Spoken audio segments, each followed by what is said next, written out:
The cold didn't arrive quietly. It swept in with force, relentless, unnatural. Days earlier, it had formed far away, off the Pacific Northwest, a system building strength, pulling in moisture, dragging Arctic air deep into places that rarely see it.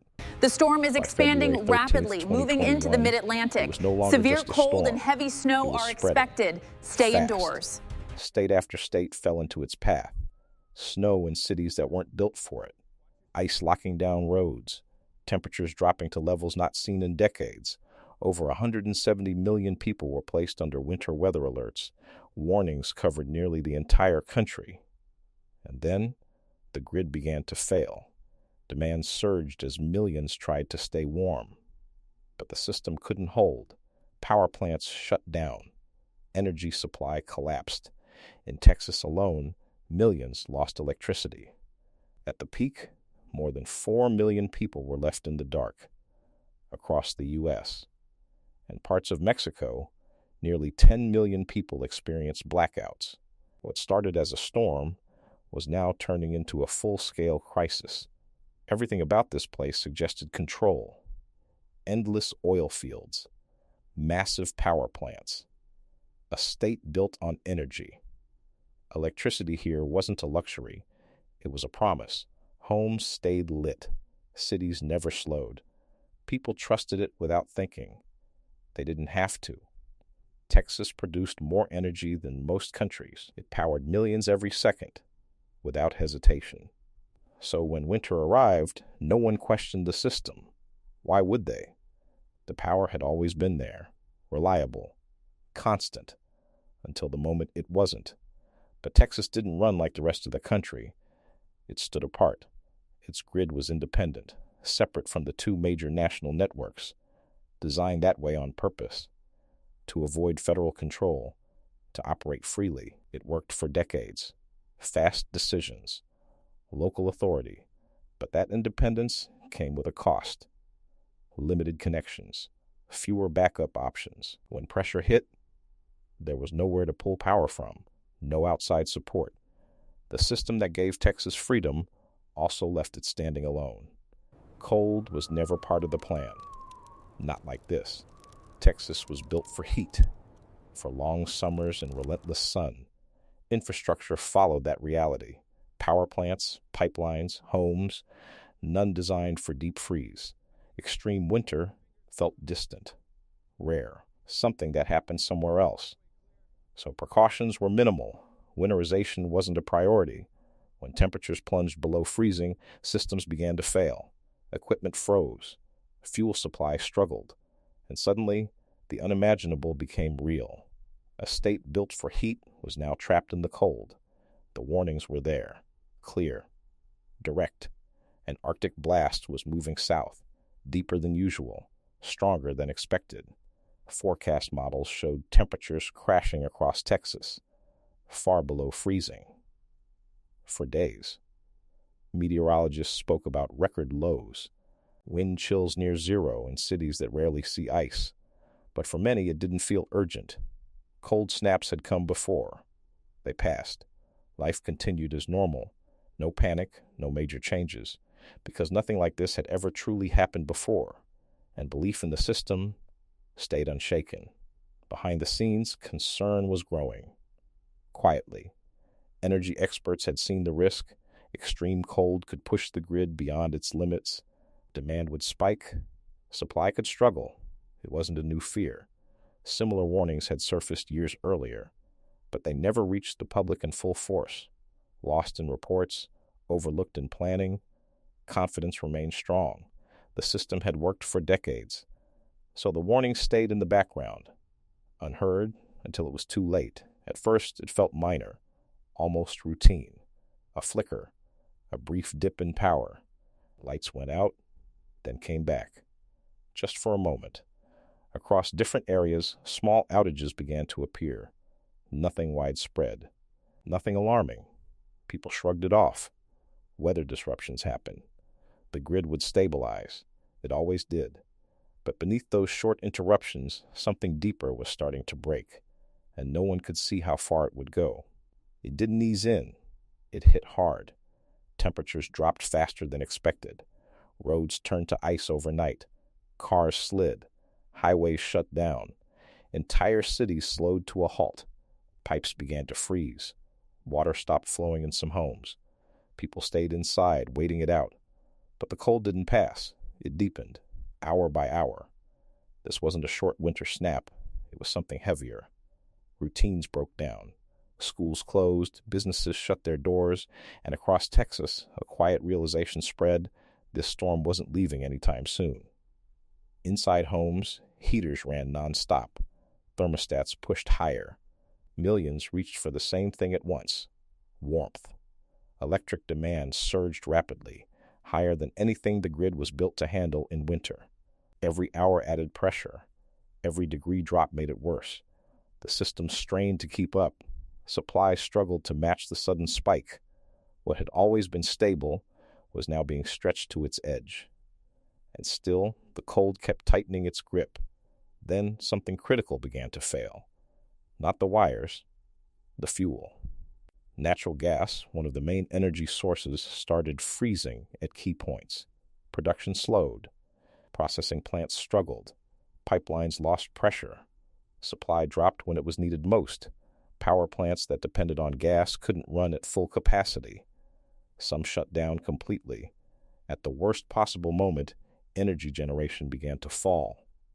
Demand was rising. Supply was shrinking. The balance was breaking. Behind control room doors, the situation was escalating fast. Operators watched the numbers shift in real time. Frequency dropping. Load increasing. Margins disappearing. Emergency alerts were issued. Decisions had to be made quickly. To prevent a total grid collapse, they began cutting power on purpose, rolling outages. But they didn't stay controlled for long. Systems were failing faster than expected. Plants offline. Fuel shortages worsening. What was meant to be temporary was turning into something far more severe. And outside, millions still believed this was just another blackout. It happened fast. Faster than anyone expected. Power plants began dropping offline, one after another. Some froze. Others lost fuel. Generation collapsed in real time. The numbers didn't lie. Demand kept rising. Supply kept falling. The balance broke completely. And in that moment, the system crossed a line it couldn't easily come back from. The response was immediate. Cut the load. Save the grid. Rolling outages were triggered. Planned. Controlled. Temporary.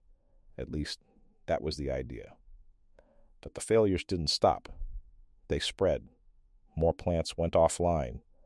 More pressure built. The outages stretched longer, then wider.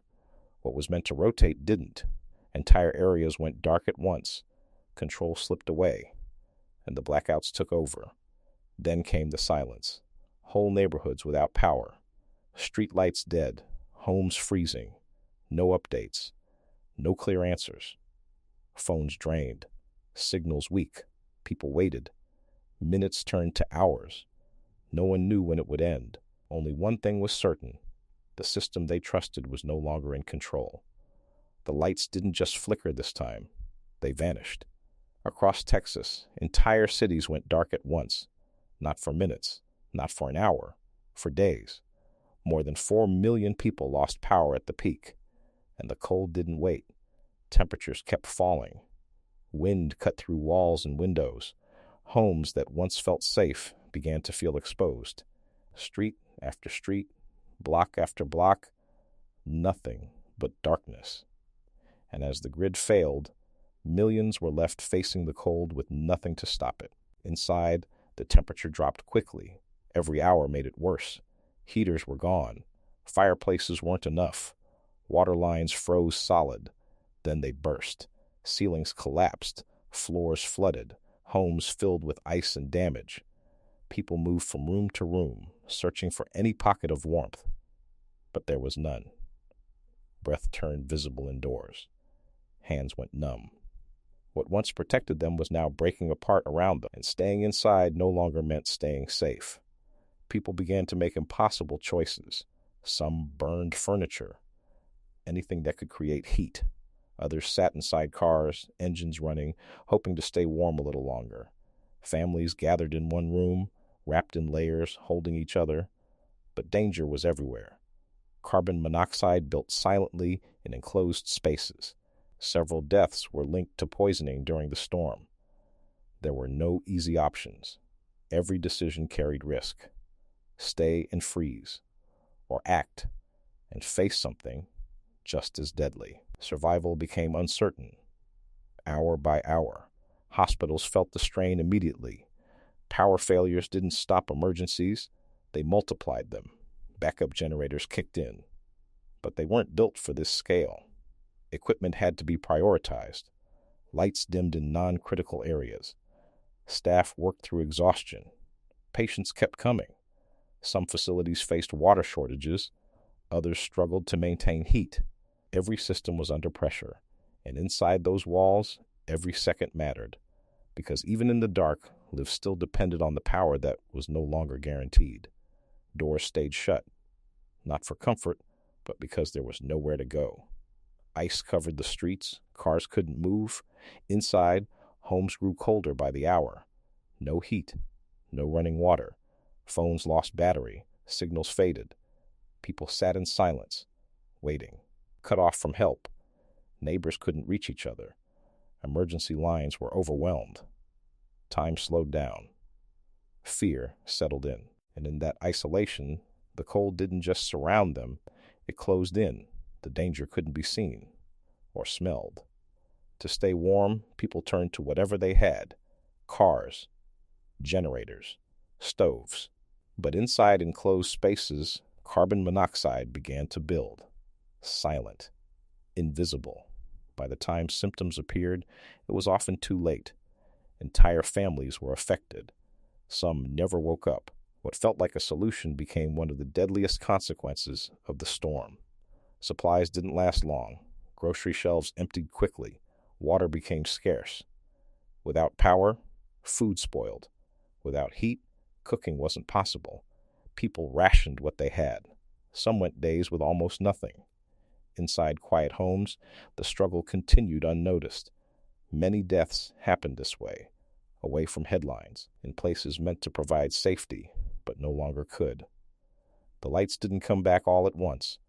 They returned slowly, unevenly. One house lit up. The next stayed dark. Next stayed dark. Heaters flickered back to life. Phones began charging again. But the relief was quiet, almost hesitant, because by then the damage was already done. Days without power had changed everything, and for many, electricity returning didn't mean things were back to normal. As the cold lifted, the destruction became visible. Water lines had burst across entire neighborhoods. Homes were flooded from the inside out. Walls cracked. Ceilings collapsed. Furniture ruined. Floors soaked and frozen. Millions faced repairs they weren't prepared for. Costs that kept rising. Insurance claims piled up. Losses reached into the billions. What the storm didn't take in the moment, it left behind in damage. Then came the questions. Statements were released. Press conferences held. But answers didn't come easily. Responsibility shifted. Blame moved from one group to another. Officials, regulators, energy providers, all pointed in different directions. And across the country, one question kept growing louder. How could a system this powerful fail so completely? The warning signs weren't new. After earlier cold events, experts had already pointed out the risks. Winterization was recommended. Protect the equipment. Prepare for extremes. But many of those steps were never fully carried out. And when the cold returned, stronger than before, the system stood exposed. The grid was designed to stand apart, independent, self-controlled. Less federal oversight meant fewer mandates, fewer enforced standards. It allowed flexibility, but it also meant fewer safeguards. When failure came, there was no strong safety net behind it. This wasn't just a storm. It was the result of years of choices. Deferred upgrades, limited preparation for rare events, a system built for efficiency, not resilience. And when the pressure finally hit, those decisions surfaced all at once. The power came back. Homes lit up again, but something didn't return with it. The certainty was gone. The quiet trust people never questioned before. Now every flicker meant something. Every cold night felt different. Because once the system fails like that, you don't forget it. The grid is still there, running, unchanged in many ways. Life moves on. Lights stay on for now. But the memory hasn't faded. Another storm will come. It always does. And when it does, the question won't be if it gets cold, but whether the power holds.